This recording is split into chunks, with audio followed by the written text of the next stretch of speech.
नमस्कार। मेरे चैनल में आप सभी का स्वागत है। शिव भक्तों का स्वागत है। आइए हम उस कथा को सुनते हैं जो जन्म जन्म के पापों का नाश करने वाली है।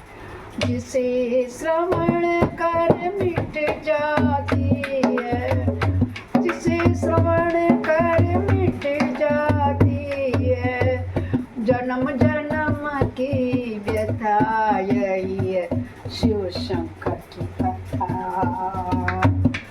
यही है भोले बाबा की कथा, यही शिव शंकर की कथा, यही है भोले बाबा की कथा। हर हर महादेव, पाप हर, कष्ट हर, संकष्ट हर, कर सभी समस्याओं का हर, ऐसे शिव शंकर भगवान की सदा ही जय हो। गौरी माँ के साथ विराजमान है जो ऐसे शंकर जी की सदा ही जय हो।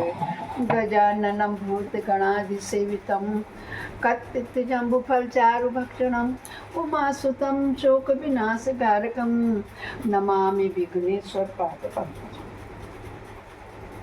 नीलाम्बुज श्यामल कोमलांगम सीता समारोपितवामभागम पाणो महासायक चारु चापम नमामि रामं रघुवंशनाथम।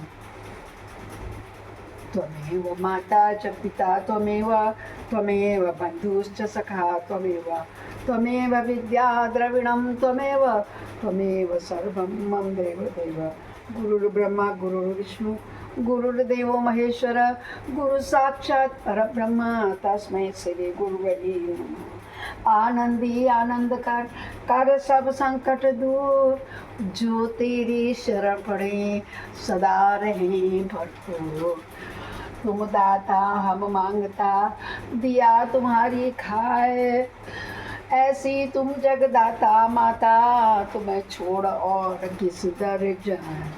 सदा भवानी दाहिनी सिद्धि करें गणेश, पंचदेव रक्षा करें ब्रह्मा विष्णु महेश। बोलो ब्रह्मा विष्णु महेश, भवानी और गणेश यही पंचदेव हैं। बोलो शंकर भगवान की जय। सर्वे भवन्तु सुखिनः, सर्वे सन्तु निरामया, सर्वे भद्राणि पश्यन्तु मा कश्चित् दुःखभाग् भवेत्। बोलो शंकर भगवान की जय।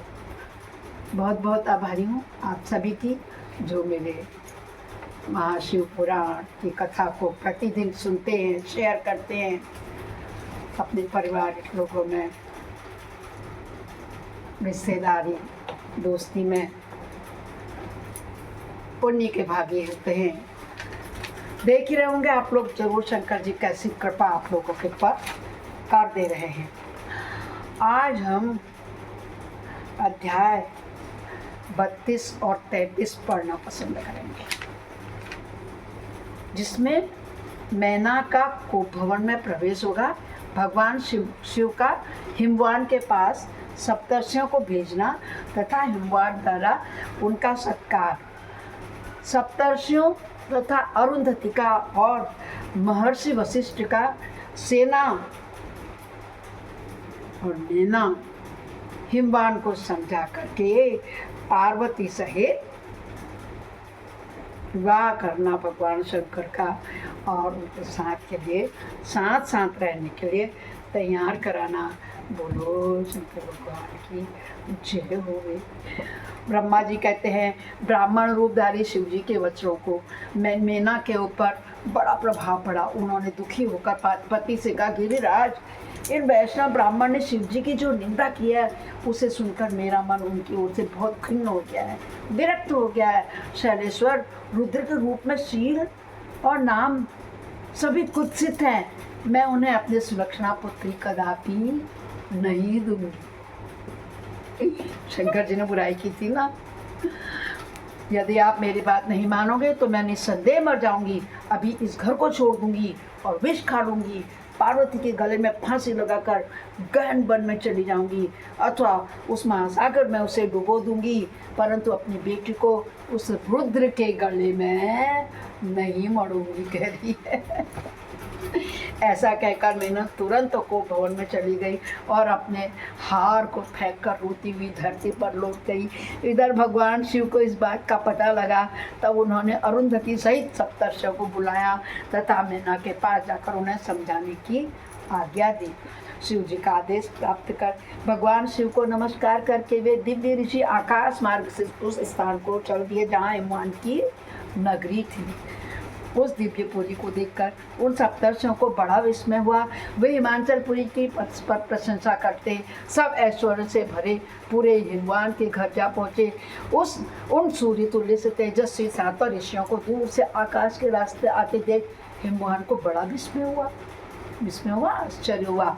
वे बोले, ये सातों सूर्य तुल्य तेजस्वी मुनि मेरे पास आ रहे हैं। मुझे प्रयत्न पूर्वक इस समय इनकी पूजा करनी चाहिए। सबको सुख देने वाले हम गृहस्थ लोग धन्य हैं जिनके घर में ऐसे महात्मा पदार्पण किया करते हैं। आजकल तो कलयुग में लोग सोचते कि कोई ना आए। एक संडे का दिन छुट्टी मिलता है, रेस्ट का दिन, घूमने फिरने, मॉल, फिल्म देखने जाने का, और उस पर मेहमान आ जाते हैं। आजकल के कलयुग में किसी का मन न कहीं जाने को न किसी का आने को पसंद करता है, मगर यहाँ देखो कितनी खुश हैं। कौन? हिमवान गिरिराज करे आ मेरे घर आ रहे हैं। सप्तर्षि में इनका पूजन करने की तैयारी करता हूँ। मेहमान के पहले ज़माने में जब संयुक्त परिवार हुआ करते थे तो लोगों को मेहमान का आना अच्छा लगता था, सबको बुलाते थे, आते थे, आदर सत्कार उनका करते थे।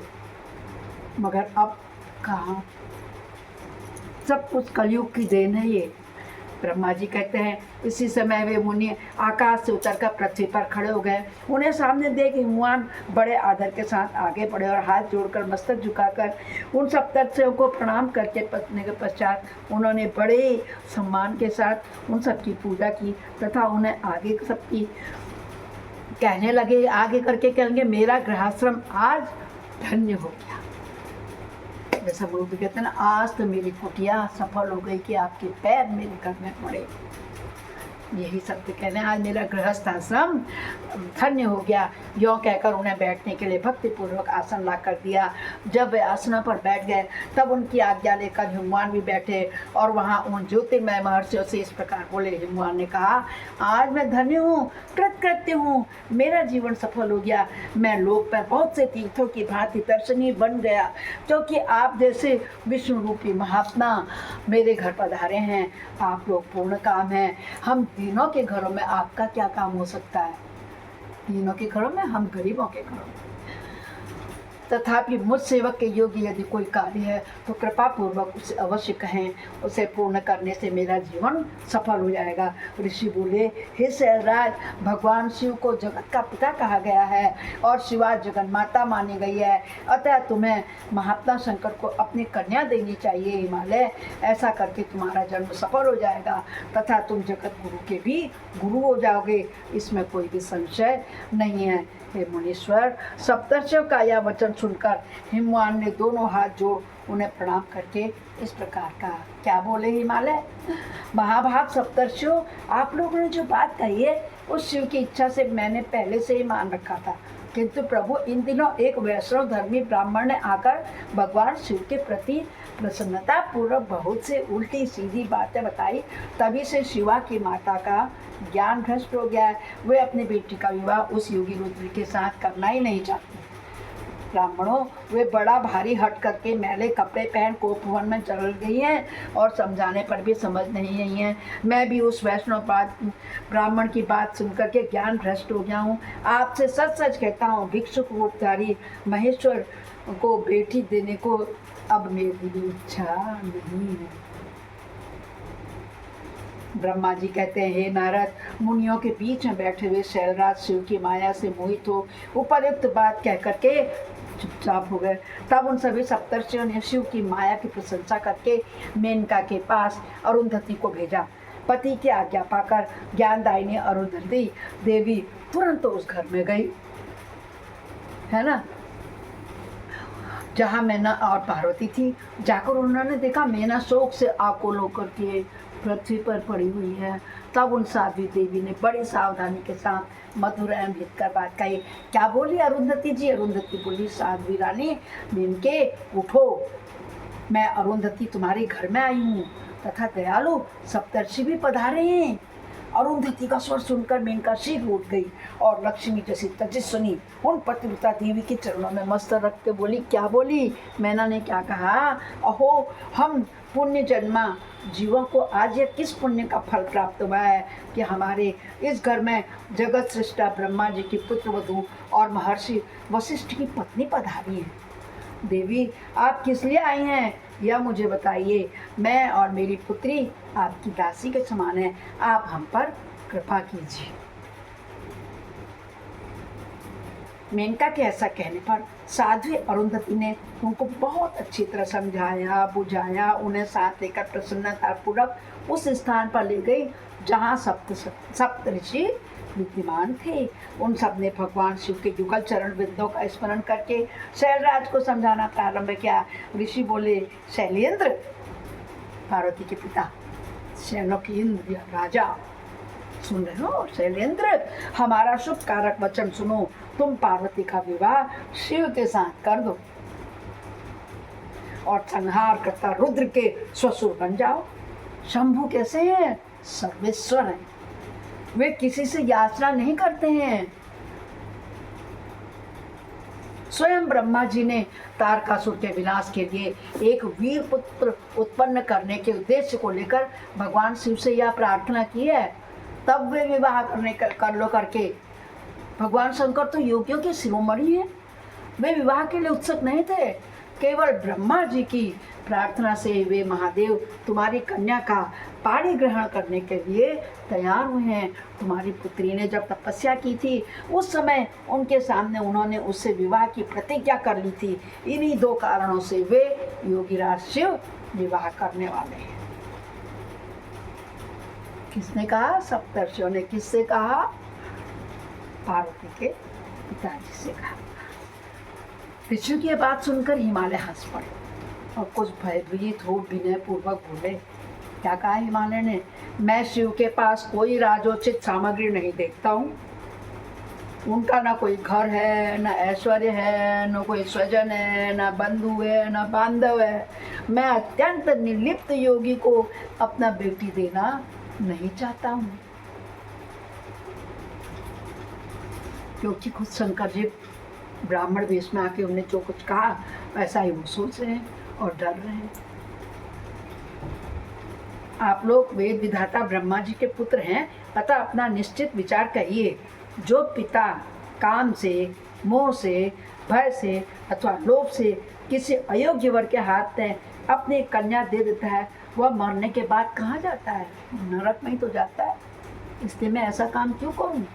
हिमालय कह रहे हैं कि मैं स्वेच्छा से भगवान शूलपाणी को अपनी कन्या नहीं दूंगा, इसलिए महर्षियों जो उचित विधान हो उसे आप लोग कीजिए।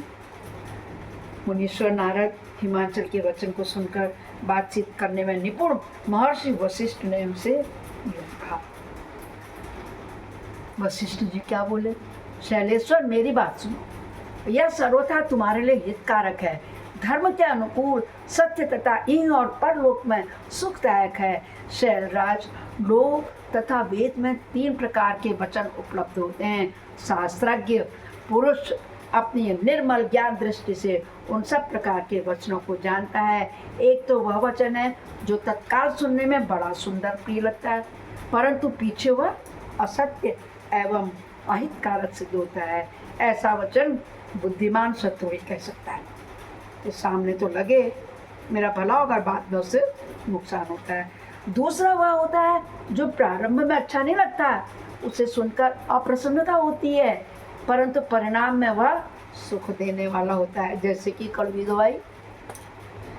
तीसरी श्रेणी का वचन वह है जो सुनते ही अमृत के समान मीठा मीठा लगता है और सब काल में सुख देने वाला होता है। सत्य ही उसका सार होता है, इसलिए वह हितकारक होता हुआ हितकारक होता है, ऐसा वचन सबसे श्रेष्ठ और सबके लिए अभिष्ट है। हे शैलराज, इस तरह नीति शास्त्र में 3 प्रकार के वचन कहे गए हैं। इन तीनों में से तुम्हें कौन सा वचन अभिष्ट लग रहा है? बताओ, मैं तुम्हारे लिए वही वचन कहूँगा। भगवान शंकर संपूर्ण देवताओं के स्वामी हैं, उनके पास बाह्य शक्तियाँ हैं।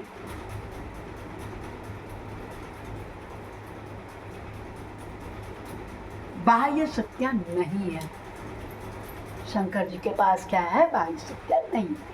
सॉरी, बाह्य शक्तियाँ यही, अच्छा पहनना, ओढ़ना, खाना पीना, नंगे धड़ंग भस्म बपति को लगा करके, सांप कुंड माल पहन के, डमरू चंद्रमा जटाधारी। तो ये बाह्य शक्तियाँ उनके पास नहीं है, ये दिखावे वाली जो आप और हम करती हैं। कौन कह रहे हैं? वशिष्ठ जी। किससे कह रहे हैं? पार्वती जी के पिताजी से।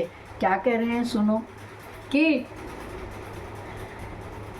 हे शैलराज, शंकर संपूर्ण देवताओं के स्वामी हैं, उनके पास बाह्य संपत्ति नहीं है। इसका कारण यह है कि उनका चित्त एकमात्र ज्ञान के महासागर में मग्न रहता है, जो ज्ञानानंद स्वरूप और सबके ईश्वर हैं। लौकिक और बाह्य वस्तुओं की क्या इच्छा करेंगी? गृहस्थ पुरुष राज्य और संपत्ति से सुशोभित होने वाले वर को अपनी पुत्री देता है, क्योंकि किसी दीन दुखी को कन्या देने से पिता कन्याघाती होता है, उसे कन्या के वध का पाप लगता है। कौन जानता है कि भगवान शंकर दुखी है? कुबेर जिनके किंकर हैं, जो अपनी भूभंग की लीला मात्र से संसार की सृष्टि और संहार करने में समर्थ हैं, जिन्हें गुणातीत परमात्मा और प्रकृति से परे परमेश्वर कहा गया है, सृष्टि पालन और संहार करने वाली जिनकी त्रिविध मूर्ति ही ब्रह्मा विष्णु और हर नाम से है, जो धारण करती है, उन्हें कौन निर्धन कहेगा? उन्हें कौन निर्धन कहेगा? अथवा कौन उससे दुखी हो सकता है? ब्रह्मलोक में निवास करने वाले ब्रह्मा, क्षीर सागर में रहने वाले विष्णु, कैलाशवासी हर, ये सब शिव की ही विभूतियाँ हैं, शिव से प्रकट हुई हैं। दाएं हाथ से और बाएं हाथ से, आपको मैंने बताया था ब्रह्मा विष्णु की। शिव से प्रकट हुई प्रकृति भी अपने अंश से 3 प्रकार की मूर्तियों को नहीं यहाँ पर। ब्रह्मलोक में निवास करने वाले ब्रह्मा, क्षीर सागर में रहने वाले विष्णु और कैलाशवासी हर, ये सब के सब शिव की ही विभूतियाँ हैं, शिव से प्रकट हुई हैं। प्रकृति भी अंश से 3 प्रकार की मूर्तियों को धारण करती है। जगत में लीला शक्ति से प्रेरित हो वह अपनी कला से बहुत से रूप धारण करती हैं। समस्त वाग्मय की अधिष्ठात्री देवी वाणी उनके मुंह से प्रकट हुई है, और सर्व संपत्ति स्वरूपिणी लक्ष्मी वक्षस्थल से अभिभूत हुई है, और शिवा ने देवताओं के एकत्र हुए तेज से अपने को प्रकट किया था।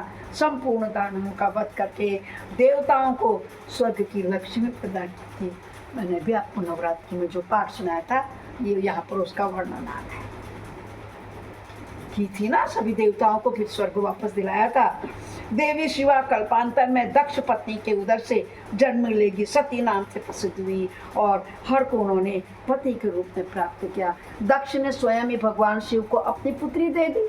सती ने पति की निंदा सुनकर योग बल से अपने शरीर का त्याग किया था, और वे ही कल्याणमयी सती अब तुम्हारे वीर और मेनका के गर्भ से प्रकट हुई हैं। शैलराज, ये शिवा जन्म जन्म में शिव की पत्नी रही थी, रहेंगी और हैं। बोलो शंकर भगवान की जय हो।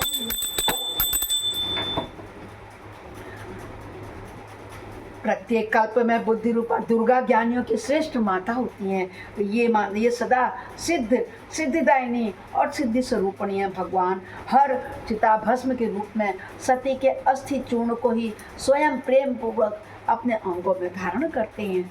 अतः गिरिराज, तुम स्वेच्छा से ही अपने मंगलमयी कन्या को भगवान हर के हाथों में दे दो।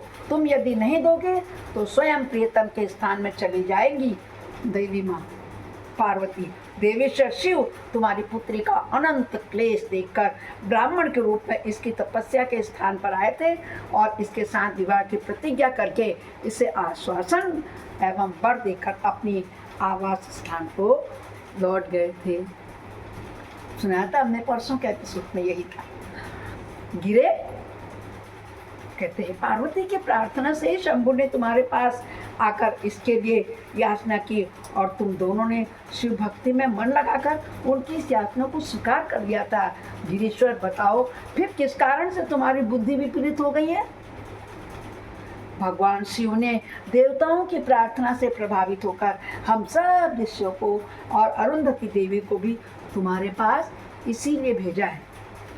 हम तुम्हें यही शिक्षा देते हैं कि तुम पार्वती को रुद्र के हाथों में दे दो। ए गिरे, ऐसा करने पर गिरे हिमवान पार्वती के पिता के लिए कह रहे हैं कि ऐसा करने से तुम्हें महान आनंद प्राप्त होगा। शैलेंद्र, यदि तुम स्वेच्छा से अपनी बेटी शिवा को शिव के हाथों में नहीं दोगे तो भावी के बल से ही इन दोनों का विवाह तो संभव है ही। तात भगवान शंकर ने तपस्या में लगी हुई पार्वती को ऐसा ही वर दिया है। ईश्वर की हुई प्रतिज्ञा कभी पलट नहीं चलती। गिरिराज ईश्वर के वश में रहने वाले समस्त साधु पुरुषों को भी प्रतिज्ञा का संसार में किसी के द्वारा उल्लंघन नहीं होता, यानी कि प्रकृति से जो होना है, जो लिख गया वो तो होगा ही, चाहे तुम अपना हाथ इच्छा से दो और चाहे ना दो। कहते हैं ईश्वर के वश में रहने वाले समस्त साधु पुरुषों को भी प्रतिज्ञा का संसार में किसी के द्वारा उल्लंघन होना कठिन है, यानी कि उल्लंघन नहीं कर सकते हैं हम। फिर साक्षात ईश्वर की प्रतिज्ञा के लिए तो कहना ही क्या है।